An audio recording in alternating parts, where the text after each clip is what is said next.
Hello, good morning mga guys. Babahagi ko lang po sa inyo ang aming ampalaya.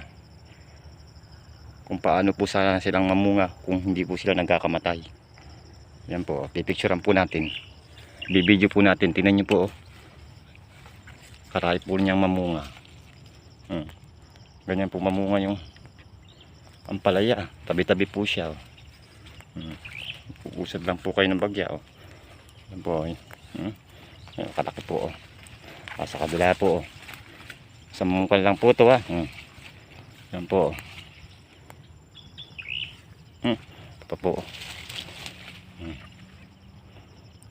Ganyan pong mamunga ang ampalaya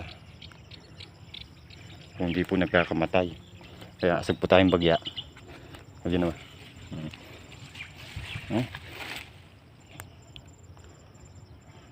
May kumpulan pa po dito.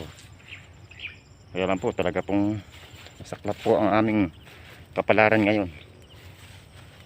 Dahil po marami pong namamatay. Halos nasa 1/4 na lang po yung natitira. Sa 1,000 puno po, nasa 300 na lang po. Baka pababa pa po eh.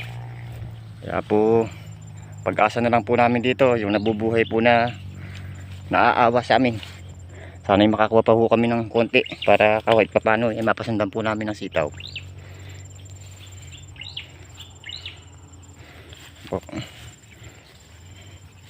Sayang po. Ganda rin po sana to, pero tingnan nyo po yung view niya po sa kabila.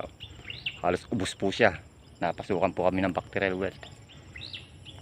Kaya po kahapon po dinidig ko po siya ng chlorine para tingnan natin kung kaya pa i-recover yung buhay. Tingnan nyo po yung nangyari. Pero ito po yung mga katabi niya, yung magaganda.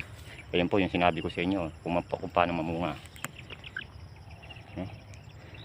Habang po niya mamunga, talagang tabi-tabi po yung bunga niya. Sige po mga guys, hanggang dito na lang po at sinare ko lang po sa inyo para po pagka talaga nagtanim kayo ng ampalaya kung paano mamunga ang ampalaya pagka talaga babae siya at hindi namamatay. Sige po, hanggang sa muli.